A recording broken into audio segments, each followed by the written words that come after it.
¿Por qué Donald Trump no quiere al presidente de la Fed y quiere sacarlo de su cargo? Lo vamos a responder en este capítulo de Economía de Fin de Semana en France 24. Yo soy Daniela Blandón Ramírez. Veamos. We call him Too Late. He's too late. It's his new nickname. It's Too Late, pal. I call him Too Late. You know, he's always too late. He's too late, always too late. I call him Too Late. He's too late all the time. I call him Too Late. He's always too late. He's always been too late. Hence his nickname, Too Late.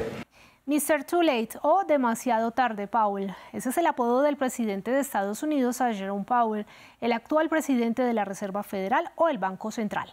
La razón, lo acusa de negarse a bajar las tasas de interés.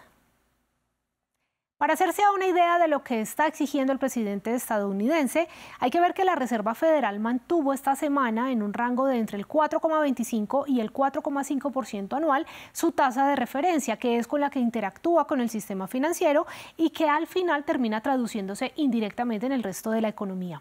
El presidente Trump ha exigido que las tasas vuelvan a niveles de 2022. En plena pandemia estaban en alrededor del 1%, como se observa en el gráfico, por lo que la más reciente decisión volvió a reavivar su ira contra Powell.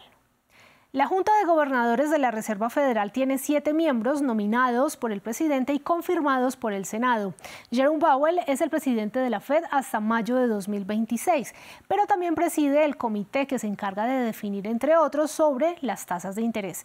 El mismo Trump lo puso en la presidencia de la Fed en 2018 y ahora dice que está arrepentido.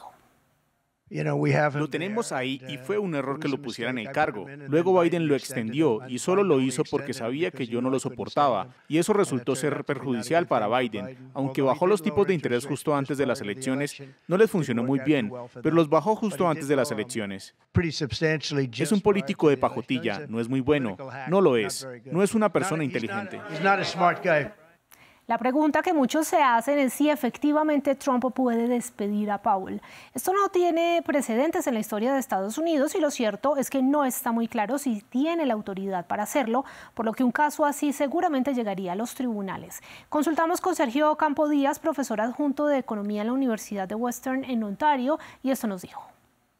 En términos de echar al presidente de la Fed, no hay tantos precedentes, pero sí hay precedentes continuos, no solamente en Estados Unidos, sino en la mayoría de países que tienen su propio banco central, donde el presidente de turno está en conflicto, por llamarlo de alguna forma, con quien dirige el Banco Central. Esto sí es usual, es normal, es parte de la forma normal en la que se conduce la política económica, donde diferentes personas que están encargadas de diferentes partes de la política económica global, algunos están más en la parte fiscal, algunos más en la parte monetaria, pues pueden estar en conflicto porque pueden tener diferentes objetivos. Entonces, en ese sentido, las fricciones son normales. Es atípico hablar de remover al presidente de la Fed, y esto pues sí es algo que no se había tenido que enfrentar antes. El mercado financiero es muy sensible a este tipo de información, ya que el mandato del Congreso para la Fed es que tome decisiones para conservar el máximo empleo y que los precios mantengan una relativa estabilidad. Pero hay quienes creen que la presión de Trump tiene que ver más bien con el afán de atajar indirectamente el enorme déficit y hacer más barata la deuda que podría generar su gran proyecto de ley fiscal a futuro.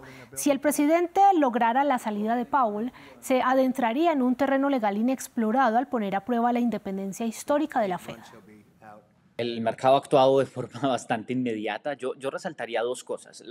Cualquier ataque o cualquier muestra que se puede estar disminuyendo la independencia de la Fed es algo que el mercado toma muy en serio, porque la independencia de la Fed es más que todo una forma de disminuir la incertidumbre de política. Saber que la Reserva Federal es independiente y que tiene un mandato claro de ley sobre lo que debe hacer es también saber cómo se va a llevar la política monetaria, que es una parte importante de la política económica que afecta mucho a los mercados, pero también a las personas, a los productores, etc. Entonces, cuando este tipo de independencia se ve afectada, los mercados reaccionan rápidamente. Esto pasó la semana pasada, cuando después de que hubo rumores que Trump podría estar pensando esto de nuevo. No es algo que Trump mismo o la gente cercana a él haya verificado, sino que fueron rumores que de pronto tal vez se pensaría en remover a Powell o una caída inmediata en los mercados financieros. Esta caída se mantuvo por más o menos media hora hasta que Trump salió en una entrevista, le preguntaron al respecto y él inmediatamente desmintió que estuviera tratando de buscar cómo remover a Powell. Entonces, en ese momento los mercados empiezan a retornar al punto en el que estaban antes de la salida del rumor. Los mercados en ese sentido han sido bastante reactivos ante este tipo de historias. Y cierro con esto. Para poner más combustible a la ira de Trump, funcionarios de la Casa Blanca han acusado a la Reserva Federal de gestionar mal la renovación de 2 edificios históricos en Washington. En una visita reciente a las obras, el presidente insinuó que hubo sobrecostos, pero Powell lo corrigió públicamente, a lo que un apenado Trump le respondió: hay que bajar las tasas de interés. Hasta aquí este episodio de Economía de France 24 de fin de semana. Quédense con nosotros.